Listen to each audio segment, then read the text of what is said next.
ביחס של מדינות אירופה וארצות הברית לפעולות של ישראל. מוקדם יותר הזמנתי את העיתונאי הבריטי תום גרוס שינסה לעזור לנו להבין את השינוי הזה. Hello, Tom. Good evening, Lucy. So, Tom, tell me, why do you think we see a shift in the leadership of Europe and the U.S. that supported Israel, but now is criticizing almost every move?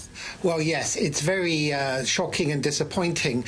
I think there are a few factors. One is that lots of countries, including the United States and Great Britain, have elections, and they are worried about a small but significant Muslim and progressive vote in certain locations, both in the US and UK.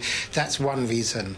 Another reason is a bit more what I call suspicious, even though, of course, they see lots of heartbreaking pictures from Gaza, and undoubtedly there is a lot of suffering among civilians in Gaza. Still, the amount of exaggeration they're making is something a bit suspicious. What do I mean by this? They don't do it with any other conflict.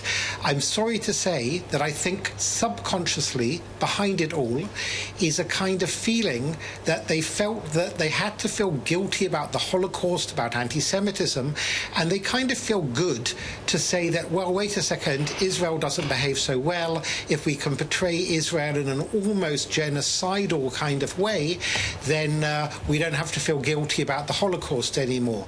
Do you think it is actually anti-Semitism? Well, no, it's more complicated. There's several factors, but I think what explains it behind everything is a kind of subconscious anti-Semitism. I'm saying that subconsciously there's what we call Holocaust guilt, or even just kind of first world guilt or white guilt, because they seem to think that Israel is a white country, whatever that means. And therefore they kind of feel guilty that a white country should be allowed to win a war, or especially Israel. So they don't want, there's a kind of confused almost self-hate, self-Western hate, but in addition to that, I think that some people, they just, they don't want to feel bad about anti-Semitism and the Holocaust, so paradoxically, they make it out that Israel behaves so badly, that Israel's the bad people, so they don't have to historically anymore feel guilty about anti-Semitism. So you're basically saying it's got nothing to do with Israeli politics and the right-wing government in Israel? Israel, it goes without saying that Israel's not perfect, both within Israel and also some of the conduct of the IDF in Gaza. No army is perfect, and that includes the IDF. Nevertheless, the United States and other, maybe even NATO, should provide guarantees that if Palestinian civilians are allowed to move temporarily across the border to perfectly nice refugee centres that could be built very quickly with money from Qatar or Saudi Arabia, they should let people move out of the way, and then the United States should guarantee that those Palestinians from Gaza are allowed to move back into Gaza.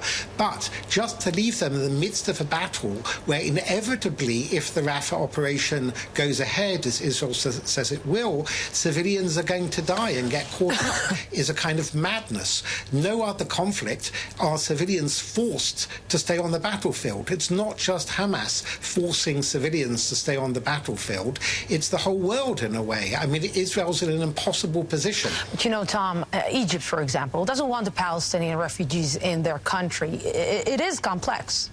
What I'm really trying to say is the world is criticizing Israel relentlessly without really providing any good ideas for how Israel will be allowed to complete its war against Hamas. And if it doesn't complete it, Hamas will regain power.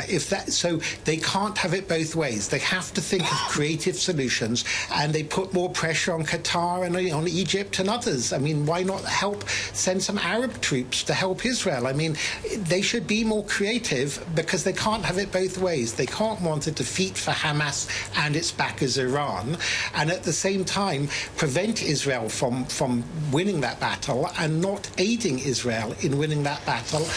Yeah, well, Tom, you're very clear. Thank you very much. Thank you, Lucy. כן, זה רעיון